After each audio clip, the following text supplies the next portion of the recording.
Hello friends, अगर आप सभी सीटीटी एग्जाम के प्रिपरेशन कर रहे हैं तो फ्रेंड्स ये वीडियो जरूर देखिएगा। आप सभी को बता दें फ्रेंड्स, हिंदी के पीवाईक्यू क्वेश्चंस के कलेक्शंस की जो वीडियोस है वो हमारे चैनल के प्लेलिस्ट में पड़ी हुई हैं, वहां पर आप जरूर देखिएगा। साथ ही जो है 6 से 7 ईयर्स के जो भी गद्यांश से प्रश्न बनते हैं, गद्यांश के साथ साथ प्रश्नों को भी हमने जो है लिया हुआ है और ये हमारी कल की वीडियो ही थी, उसको भी प्ले में ऐड कर दिया है।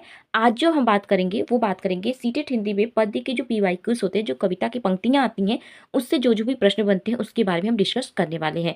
सो फ्रेंड्स, ये वीडियो थोड़ी सी लंबी होगी बट आप फास्ट करके देख लीजिएगा। और ये वीडियोस हमारी पड़ती है 2 PM पे, यानी दोपहर में आप सभी को ये वीडियोस देखने के लिए मिलती है डेली इसी टाइम पे। तो स्टार्ट करते हैं फ्रेंड्स। सेशन अच्छी लगे तो चैनल को जुड़ जाइएगा और लाइक वीडियो को जरूर करेगा। अब न गहरी नींद में तुम सो सकोगे, गीत गाकर मैं जगाने आ रहा हूँ। अतल अस्तांचल तुम्हें जाने न दूंगा, अरुण उदयाचल सजाने आ रहा हूँ। कल्पना में आज तक उड़ते रहे तुम, साधना से सिरहर कर मुड़ते रहे तुम। अब तुम्हें आकाश में उड़ने न दूंगा, आज धरती पर बसाने आ रहा हूँ। यह सोहनलाल द्विवेदी की जो है पंक्तियां हैं उनकी कविता की। और साथ ही गहरी नींद में सोने का यहाँ पे अर्थ क्या है, तो यहाँ पर गहरी नींद में सोने का कि अब न गहरी नींद में तुम सो सकोगे, गीत गाकर मैं जगाने आ रहा हूँ। यहाँ पर जो है इसका अर्थ है कि यहाँ पे ऑप्शंस क्या दिए गए हैं कि मृत्यु को प्राप्त होना, परिश्रमी होना, या बेखबर होना, या चिंता मुक्त होना। तो ये दोनों ऑप्शन तो नहीं होंगे, इन्हीं दोनों में से होगा। तो इसका राइट आंसर हो जाएगा ऑप्शन नंबर 3, यानी कि बेखबर होना इसका राइट आंसर हो जाएगा। नेक्स्ट क्वेश्चन है कि कवि लोगों को कहाँ नहीं जाने देगा, पाताल में, अतल गहराई में, जहां सूर्य अस्त होता है, या पतन की राह पर। तो फ्रेंड्स, इसका राइट आंसर हो जाएगा, क्योंकि कवि जो है वह बात कर रहा है कि मनुष्य को जो है वह पतन की राह पर जाने नहीं देगा, यानी ऑप्शन नंबर डी इसका राइट आंसर हो जाएगा। यहाँ पे कह रहा है कि अतल अस्तांचल तुम्हें जाने न दूंगा, यानी अतल अस्तांचल का मतलब है कि जो है पतन की राह पर तुम्हें जाने नहीं दूंगा। नेक्स्ट क्वेश्चन है कि कवि किस तरह के व्यक्तियों को संबोधित कर रहा है, जो अत्यधिक प्रेरित है, जो बहुत परिश्रमी है, जो जीवन की कठोर वास्तविकता से बेखबर है, ये जो आकाश की ऊंचाइयों को छूना चाहते हैं। तो फ्रेंड्स, आप सभी को बता दें, जब इस पंक्तियों में ये बताना चाह रहा है कि कवि जो है जो जीवन की कठोर जो है वास्तविकताओं से जो बेखबर है, ऐसे लोगों को कवि जो है यहाँ पे ऐसे व्यक्तियों को संबोधित कर रहा है। ऑप्शन नंबर सी इसका राइट आंसर हो जाएगा। नेक्स्ट क्वेश्चन है जहाँ पे कहा जा रहा है कि कवि लोगों को क्यों जगाना चाहता है, ताकि लोग गीत सुन सके, ताकि मनुष्यों में गतिशीलता आ सके और वे प्रकृति के पथ पर आगे बढ़ सके। तो यहाँ पर कवि ये कहना चाह रहा है कि जो मनुष्य सुस्त है, जो बेखबर है, जो जीवन में क्या चल रहा है उसे पता नहीं है, उसे गतिशीलता प्रदान करना चाहते हैं, जिससे कि वो अपनी प्रगति के मार्गों को प्रशस्त कर सके। ऑप्शन नंबर 2 यानी बी इसका राइट आंसर हो जाएगा। नेक्स्ट है कि अतल अस्तांचल तुम्हें जाने न दूंगा, इस पंक्ति में कौन सा अलंकार है। फ्रेंड्स, यहाँ पर जो है ना व्याकरण से भी प्रश्न बनते हैं। ये नहीं कि पद्य में जो पूछा गया है उसके राइटर, उसके साथ ही उसमें क्या क्या इंक्लूड है, यानी पद्य में क्या कहा गया है, लेकिन उसमें कुछ व्याकरण के प्रश्न भी यहाँ पे बनते हैं। तो यहाँ पर देख सकते हैं, पूछा गया है कि अतल अस्तांचल तुम्हें जाने न दूंगा, इसमें कौन सा अलंकार है। तो ऑप्शन नंबर डी अतल अस्तांचल, यानी ऑप्शन नंबर डी इसका राइट आंसर होगा अनुप्रास अलंकार। ठीक है। नेक्स्ट है कि कविता का उपयुक्त शीर्षक हो सकता है। तो कविता का जो उपयुक्त शीर्षक है, इसमें जो कवि है लोगों को जगाना चाह रहा है, यानी जागृत करना चाह रहा है, उन्हें ये बताना चाह रहा है कि जो वर्तमान में जो घटित हो रहा है आपके जीवन में, जो घटित, उससे आप जागरूक हो, और ये नहीं कि सुस्त पड़े रहो, उससे जागरूक होकर अपने पथ को प्रदर्शित करो, यानी अपने मार्ग पर आगे बढ़ो। ऑप्शन नंबर डी इसका राइट आंसर हो जाएगा। यहाँ पे जो है आपके एक पैरा खत्म हो जाता है, यानी कि एक पंक्ति आपकी खत्म हो जाती है एक सेट की। अब हम बात करेंगे दूसरे सेट की। ठीक है, यानी दूसरे ईयर्स की जो पैरा पूछा गया है, और इसमें से आपके जो है 5 से 6 क्वेश्चंस बनते हैं इसमें से। ठीक है, तो अब हम बात करेंगे नेक्स्ट पैरा की, और नेक्स्ट ईयर की ये है। ठीक है, पहले हम लोग कविता की पंक्तियां पढ़ लेते हैं। हरा भरा हो जीवन अपना, स्वस्थ रहे संसार, नदियां पर्वत हवा पेड़ से आती है बहार, बचपन कोमल तनमन लेकर आए अनुपम जीवन लेकर, जग से तुम और तुमसे है ये प्यारा संसार, हरा भरा हो जीवन अपना, स्वस्थ रहे संसार। वृंद लताएं पौधे डाली चारों ओर भरे हरियाली, मन में जगी उमंग यही है सृष्टि का उपहार, हरा भरा हो जीवन अपना, स्वस्थ रहे संसार, मुश्किल से मिलता है जीवन हम सब इसे बनाए चंदन, पर्यावरण सुरक्षित न हो तो ये सब है बेकार, हरा भरा हो जीवन अपना, स्वस्थ रहे संसार। अब इतना अगर आपने पढ़ लिया होगा तो आप समझ सकते हैं कि ये पूरी पंक्तियां जो है हरे भरे जीवन के बारे में पढ़ कर रहा है, हरा भरा संसार के बारे में बातें कर रहा है, जिससे आप सभी जो है सुखमय जीवन जीवन जी सकते हैं, वो इस बात में पंक्तियों में कह रहा है। अब यहाँ पे हम देख सकते हैं हरा भरा जीवन का अर्थ क्या है। तो यहाँ पे जो है हरा भरा जीवन का अर्थ है हरा भरा हो जीवन अपना, स्वस्थ रहे संसार। यहाँ पे स्वस्थ रहे संसार का अर्थ हो जाएगा जो है, यहाँ पे ऑप्शंस है जिसमें देख सकते हैं खुशियों से परिपूर्ण जीवन हो। ऑप्शन नंबर डी इसका राइट आंसर हो जाएगा। ठीक है, नेक्स्ट क्वेश्चन की बात कर लेते हैं। कौन सी चीजें बाहर लेकर आती हैं? तो नदियों की आवाज, पहाड़ों की चोटियां, समस्त प्राकृतिक उपदान। तो कौन सी चीजें जो है वो बाहर लेकर के आती है? थोड़ा सा मुझे ऊपर नीचे करना पड़ रहा है, उसको आप ध्यान से देखते रहिएगा कि नदियां, पर्वत, हवा, पेड़ से आती है बाहर। यहाँ पे कह रहा है कि नदियां यानी कि जो समस्त प्राकृतिक, यहाँ पे नदियां, पर्वत, पेड़ ये सारे जो है समस्त प्राकृतिक में आ जाएंगे। यहाँ पे दिया गया ऑप्शन नंबर सी में ये ऑप्शन है कि समस्त प्राकृतिक उपादान। ऑप्शन नंबर सी इसका राइट आंसर हो जाएगा।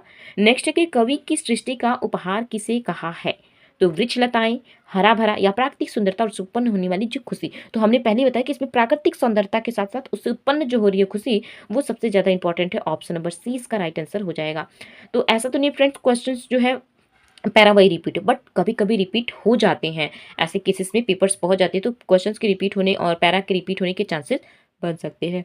लेकिन अगर नहीं होता है तो आपको ये आइडिया जरूर मिल जाएगा कि क्वेश्चंस का लेवल क्या रहता है, किस तरीके से प्रश्न बनते हैं, क्या आप उसको सॉल्व कर पा रहे हैं या नहीं, ये समझ सकते हैं इसको इस वीडियो में देख करके। कभी यह संदेश देना चाहता है कि जीवन में सब बेकार है, पर्यावरण संरक्षण में ही जीवन संभव है, या प्रकृति में पेड़ पौधे, नदियां, पर्वत शामिल है, चंदन के पेड़ लगाने चाहिए। तो इंडिविजुअल यहाँ पे चंदन के पेड़ के लिए इंडिकेट नहीं किया गया है।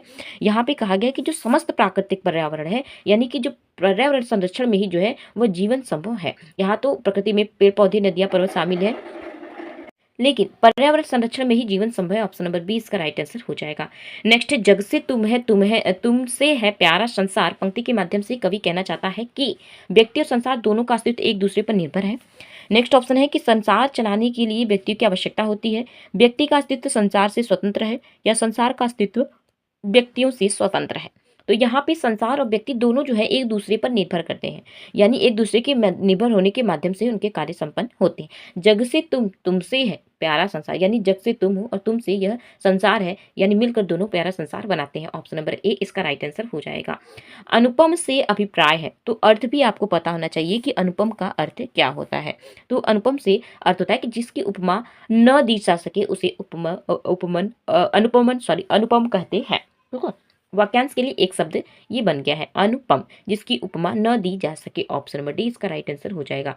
यहाँ पे आपका दूसरा पैरा खत्म हो जाता है। हम दूसरे सेट का यानी तीसरे सेट का, अभी तक मैंने 2 सेट्स के जो है पद्य करा दिए, ये अब हम बात करेंगे तीसरे सेट्स का जो है पद्य, और इससे किस तरीके से प्रश्न बनते हैं उन्हें भी आप सभी को बताने वाले हैं। और साथ ही फ्रेंड्स पद्य जो चूंकि छोटा होता है तो उसे अगर आप पढ़ सकते हैं तो जरूर पढ़िएगा। पढ़ने से क्या होता है आपको ये समझ में आ जाता है कि क्वेश्चन जो है अगर पढ़े रहेंगे तो जल्दी जल्दी क्वेश्चन को सॉल्व कर पाएंगे। तो इसलिए मैं तो यही सजेस्ट करूंगी कि अगर गद्यांश नहीं पढ़ पा रहे हैं, गद्यांश में समय लगता है, लेकिन पद्य जरूर पढ़ा करिएगा। ठीक है फ्रेंड्स, तो स्टार्ट करते हैं। सुनता हूं मैंने भी देखा, काले बादल में रहती चांदी की रेखा, काले बादल जाति द्वेष के, काले बादल विश्व क्लेश के, काले बादल उठते पद पर नव स्वतंत्र के प्रवेश के, सुनता आया हूँ मैं हूँ है देखा। तो यहाँ पे काले बादल बार बार आ रहे हैं, तो इससे आप समझ सकते हैं कि काले बादल की बात यहाँ पे हो रही है। काले बादल में हस्ती चांदी की रेखा, यानी कि अभी अगर आपने बार बार देखा होगा तो यहाँ पर काले बादल की बार बार बातें की जा रही है। ठीक है, तो और काले बादल में हस्ती चांदी की रेखा, यहाँ पे काले बादल में रहती चांदी की रेखा पंक्ति का अर्थ है। काले बादल में हस्ती चांदी की रेखा के कहने का अर्थ है कि जैसे ही काली बादल छट जाती है या काली बादल हट जाते हैं उसके बाद जो है वो प्रकाश आता है। तो यहाँ पर ऑप्शन देख लेते हैं। ऑप्शन है विपत्तियों के बीच आशा की किरण दिखाई देना, बादलों के टकराने से बिजली चमकती है, अंधेरे के बाद प्रकाश आता है, या काले बादल में चांदी की रेखा रहती है। ठीक है, तो यहाँ पे जो है दिया गया है, तो इसका राइट आंसर हो जाएगा कि अंधेरे के बाद जो है वह प्रकाश आता है। ऑप्शन नंबर सी इसका राइट आंसर हो जाएगा, काले बादल में रहती चांदी की रेखा। अब बहुत लोग यही लगा देंगे, लेकिन ये नहीं है, न होगा, क्योंकि अंधेरे के बाद सदैव जो है वो प्रकाश आता है। ऑप्शन नंबर सी इसका राइट आंसर हो जाएगा।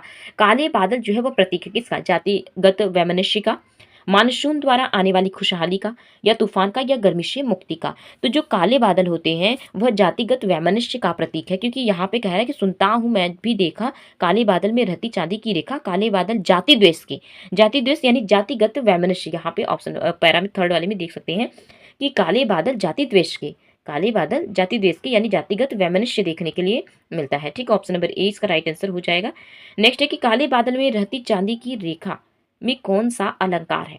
रूपक अलंकार, उत्प्रेक्षा, श्लेष अलंकार या उपमा अलंकार। तो फ्रेंड्स यहाँ पे अलंकार से भी प्रश्न बना। सेकंड वाला जो पैरा करा था उसमें अलंकार न होकर वाक्यांश के लिए एक शब्द। मैंने पहले ही बता कहा कि अलंकार व्याकरण से भी प्रश्न बनते हैं। तो काले बादल में रहती चांदी की रेखा में श्लेष अलंकार है। ऑप्शन नंबर सी इसका राइट आंसर हो जाएगा। नेक्स्ट क्वेश्चन है कि निम्न में से बादल का पर्यायवाची शब्द नहीं है। यहाँ पे पर्यायवाची पूछा है जलद, धन, पयोधर या फिर जलज। जलज और जलद ये दो वर्ड है जिसमें आपको कंफ्यूजन हो सकता है। तो यहाँ पे पूछा गया है कि बादल का जो है पर्यायवाची शब्द इसमें से कौन सा नहीं है। तो जलज जो होता है वह कमल का होता है। ऑप्शन नंबर डी इसका राइट आंसर हो जाएगा, क्योंकि बादल भी जो है जलद भी होता है, जलद, अम्बुद, तोयद, वारिद। जो लास्ट में द शब्द दिखता है, यानी कि जब जल के पर्यायवाची में आप द शब्द जोड़ देते हैं, जल में क्या होता है, जल, नीर, अम्बु, तोय, यही होता है, नीर, अम्बु, तोय। ठीक है, तो ये जो होता है पानी का होता है, जल का होता है। तो अगर जलद में जलद कर दोगे तो वो बादल हो जाएगा, नीरद, अम्बुद, तोयद। द शब्द जोड़ने पर बादल में कन्वर्ट हो जाता है। वहीं पे अगर इसमें ज शब्द जोड़ दोगे, जलज, नीरज, अम्बुज, तोयज, तो ये जो होता है वो कमल का हो जाता है। ठीक है, ये कुछ पॉइंट्स है जिसको काफी पहले से आप सभी पढ़ते आए होंगे, तो आप सभी को पता भी होगा। स्वतंत्रता का जो विलोम शब्द है गुलाम, परतंत्रता, पराधीनता या परितंत्र।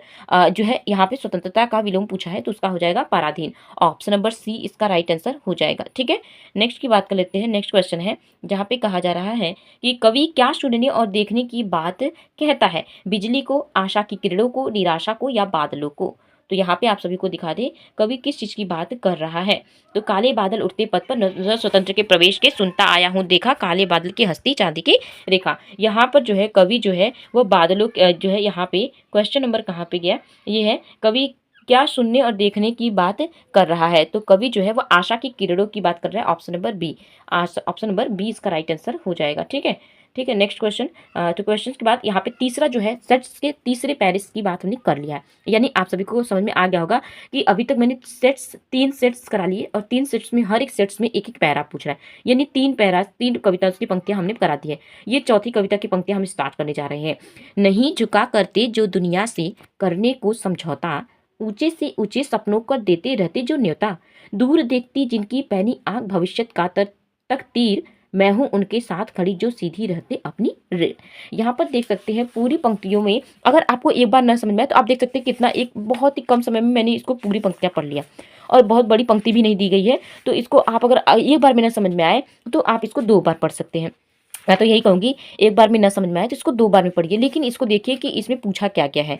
इससे अगर एक बार न समझ में आए 2 बार पढ़ेंगे तो आपको ये लगेगा कि हाँ आप क्वेश्चंस को सॉल्व आसानी से कर सकते हैं। ठीक है, तो एक बार फिर इसको हम देख लेते हैं। ठीक है, इसमें कहा क्या गया है कि नहीं झुका करते हो जो दुनिया से करने को समझौता, ऊंचे से ऊंचे सपनों को देते रहते जो न्योता, दूर देखती जिनकी पैनी आग भविष्य करतती, मैं हूं उनके साथ खड़ी जो सीधी रहते अपनी रीढ़। इस पंक्तियों में जो है भविष्य की बात की गई है कि किस तरीके से अपने मार्ग पर वह प्रशस्त होने की बात की गई है, कि किस तरीके से एक स्वाभिमानी व्यक्ति जो होता है, साहसी व्यक्ति जो होता है, निर्भीक जो व्यक्ति होता है, उनके संदर्भ में ये बात की जा रही है कि किस तरीके से वह अपने भविष्य की जो है की कामना करते हैं और अपने भविष्य को बनाने के समर्थ रहते हैं। कविता की पंक्तियों के अनुसार कविता के किसके पक्ष में खड़ी है? तो अभी मैंने जस्ट बात किया कि जो स्वाभिमानी होते हैं, साहसी होते हैं, निर्भीक होते हैं, उनके बारे में इस पंक्तियों में बताया गया है। ऑप्शन नंबर ए इसका राइट आंसर हो जाएगा। व्यक्ति की दृष्टि कैसी होनी चाहिए? अंधकार को चीरने वाली, दूर की चीजों को साफ साफ देखने वाली, दूरदर्शिता से लैस या भविष्य के अंधेरा दूर करने वाली। तो यहाँ पर इसका राइट आंसर हो जाएगा दूरदर्शिता से लैस होनी चाहिए। ऑप्शन नंबर सी इसका राइट आंसर हो जाएगा।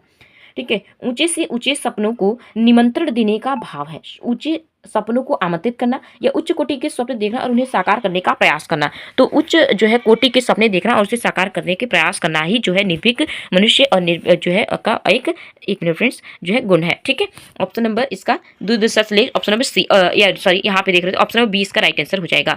तम शब्द का अर्थ होता है, तम का अर्थ ही होता है अंधकार। ये आप सभी बहुत पहले से पढ़ते आएंगे और आप सभी को पता होगा। ऑप्शन नंबर सी इसका राइट आंसर हो जाएगा। नहीं झुका करते जो दुनिया से पंक्ति में किसके सामने न झुकने की बात जो है यहाँ पे की गई है। तो यहाँ पर देख सकते हैं इसका राइट आंसर हो जाएगा विषम परिस्थितियों और अन्याय के सामने, ऑप्शन नंबर ए इसका राइट आंसर हो जाएगा। सीधी रीढ़ का आशय है आत्मनिर्भर होना, सीधी बात कहना, स्वाभिमानी स्वावलंबी होना या अभिमानी होना। सीधी रीढ़ का आशय है कि स्वाभिमानी और स्वावलंबी होना, ऑप्शन नंबर सी इसका राइट आंसर हो जाएगा। ठीक है, बहुत छोटी छोटी पंक्तियां रहती है तो जिसको आसानी से कर सकते हैं। अब हम नेक्स्ट पंक्ति की बात करने वाले हैं।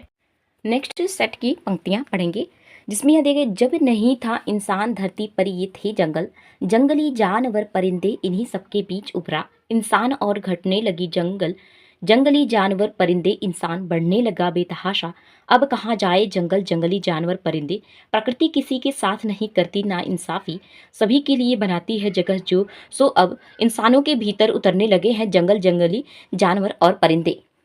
देख सकते हो यहाँ पे इस पंक्तियों में ना ये कह रहा है कि जो जंगली जानवर है, प्रकृति है, मनुष्य है, तो उन्होंने जो है अब जो है जंगल हटने लगे हैं और उसके साथ ही जंगल के जो हटने लगे हैं तो अब जंगली जानवर परिंदे ये सब भी हटने लगे हैं, क्योंकि ये सारी चीज़ें जो है वो इंसानों के भीतर अब खुद ही उभरने लगे हैं। ये चीज़ इस पंक्ति में बताई गई है। तो यहाँ पे आप देख सकते हैं, अगर एक ही बार पढ़ा ना तो ही आप इसके अर्थ आराम से समझ गए।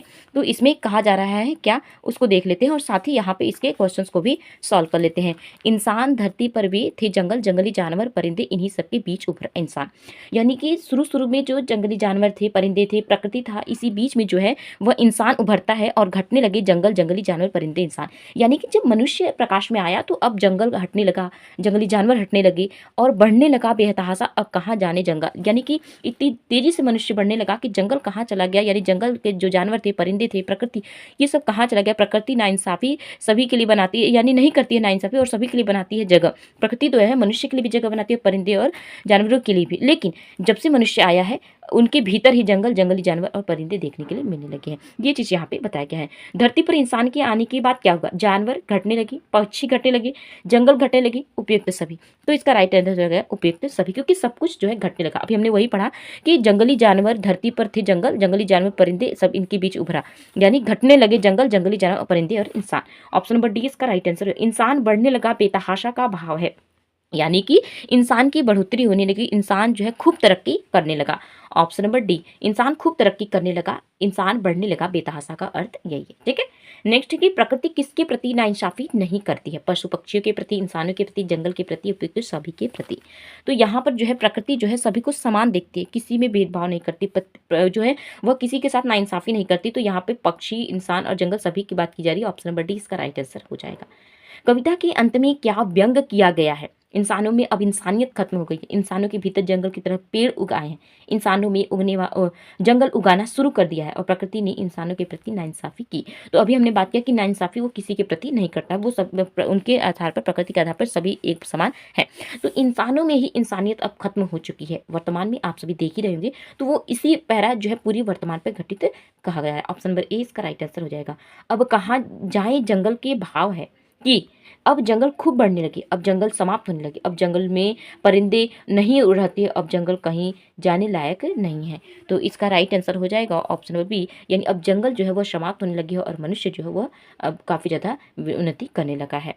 ठीक है, जंगल का जो पर्यायवाची शब्द नहीं है, यहाँ पे जंगल का पर्यायवाची शब्द जो नहीं है वो बताना है। तो यहाँ पे वन होता है, कानन होता है, अरण्य होता है, या बगीचा जो होता है नहीं होता, क्योंकि यह जंगल का पूछा गया है। ऑप्शन नंबर डी इसका राइट आंसर हो जाएगा। वहाँ पे आपकी पंक्तियाँ जो होती है वो खत्म हो जाती है। अब हम बात करेंगे नेक्स्ट ईयर की नेक्स्ट पंक्तियाँ। ठीक है, तो उसके बारे में देख लेते हैं और सबसे पहले हम लोग पंक्तियाँ स्टार्ट कर देते हैं। मैं यही कहती हूँ कि मैं पढ़ रही हूँ तो आप ही पढ़िएगा, इसलिए क्योंकि बहुत बड़ी बड़ी पंक्तियाँ नहीं है, आप आराम से पढ़ सकते हैं। नेक्स्ट अगर हम पंक्तियों की बात करें तो यहाँ पंक्तियाँ स्टार्ट करते हैं कि चींटियाँ ईर्ष्यालु नहीं होती, दौड़ती भागती एक दूसरे को संदेश पहुँचाती, जीवन को परखती पहुँचती है वहाँ जहाँ कोई नहीं पहुँचा कभी, चींटियों से पहले संकेतों में करती है वे शब्द संधान, रास्ता नहीं भूलती कभी स्मृति में रखती है संजोकर, दोस्त और दुश्मन के चेहरे बिखरती है और कभी कभार वे, मगर हर बार नए सिरे से टटोलती है वो पूर्वजों द्वारा छोड़ी गई गंध फिर से एकजुट होते हुए। तो यहाँ पर चींटियों की बात की गई है कि जो चींटियाँ होती हैं एक दूसरी जो लाइन लगा के आप चींटियों को देखते होंगे कि एक के बाद एक चींटियाँ आने लगती है, तो उसका क्या कारण क्या होता है कि एक चींटी जो होती है वह गंध छोड़ती है और उसी दिशा में चींटियाँ जो है एक लाइन सा बना लेती हैं और उसके बाद वही बताया गया कि नए सिरे से टटोलती वह पूर्वजों द्वारा छोड़ी गई गंध और फिर से एकजुट होते हुए। तो यहाँ पे उनके बारे में कहा गया है। तो अब हम पढ़ते हैं कि चींटियाँ आपस में बातचीत कैसे करती हैं, छूकर, बोलकर, संदेशों संदेशों से या संकेतों से, तो वह जो है संकेतों से बात करती हैं। Option number D. अब समझ लीजिए कि जो चींटियां भी होती है वो भी बात करती हैं, और बात किससे करती है? संकेतों के माध्यम से। Option number D. ईर्ष्यालु किसे कहा गया है? दूसरों से जलने वाला, सबसे घृणा करने वाला, पाने की इच्छा करने वाला, कुछ भी न चाहने वाला। तो यहाँ ये दोनों तो होगा ही नहीं, और यहाँ पे दूसरों से जलने वाला, सबसे घृणा करने वाला। तो ईर्ष्यालु यहाँ पे किसे कहा गया? एक दूसरे को संदेश पहुंचाती, जीवन को प्रगति पहुंचती है वहां जहां कोई नहीं पहुंचा, कभी चीटियों से पहले संकेतों में करती हुए शब्द सा। यहाँ मैंने संकेतों की बात की। रास्ता नहीं भूलती, कभी स्मृति में रखती सजोकर, दोस्त और दुश्मन के चेहरे बिखरती, कभी कभार मगर हर बार। तो यहाँ पर जो है इसका राइट आंसर दूसरों से जलने वाला। ठीक है, यहाँ पर ऑप्शन में ये इसका राइट आंसर। चीटियों के स्वभाव में नहीं है, चीटियों के स्वभाव में क्या चीज इसमें नहीं बताया गया है, उसके बारे में बताया गया है। तो यहाँ पर दौड़ भाग करना, ठीक है, वो उनके स्वभाव में ईर्ष्या करना होता है, संदेश पहुंचाना होता है। इसका राइट आंसर जो है दौड़ भाग करना, क्योंकि यहाँ पे जो है नहीं पूछा गया। उनकी स्वभाव में क्या होता है कि एक दूसरे के गंध से भी एक दूसरे से लाइन बना करके पुर्जों के पीछे पीछे जो उनकी गंध छोड़ते हैं उसके आधार पर वो लाइन्स बनाते हैं, यानी दौड़ भाग करना इनके स्वभाव में नहीं आता है। बिखरी हुई चींटियां फिर से एकजुट कैसे होती हैं? तो मैंने यही कहा ना, पूर्वजों की जो गंध छोड़ते हुए जाते हैं उनके आधार पर वह जो है एक सीधी लाइन बनाती है। ऑप्शन नंबर ए इसका राइट आंसर हो जाएगा। मित्र शत्रु के चेहरों की चींटियां पहचानती नहीं है, बिखेर देती हैं, भूल जाती है या याद रखती हैं।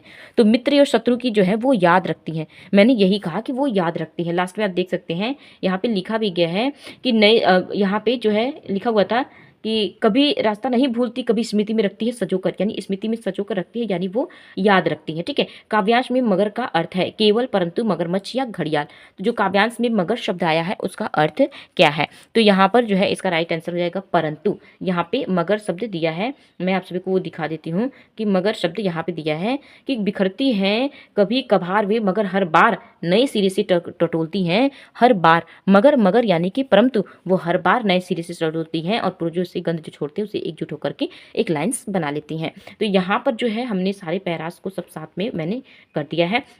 और ये वीडियोस आप ये जो हमारे मैंने पीडीएफ बनाया वो मैं अपने टेलीग्राम चैनल पे डाल दूंगी। रोजगार विद कृतिका के नाम से है, RKW डाल देंगे वहाँ पे, वहाँ से मिल जाएगा आपको ये पीडीएफ पूरा।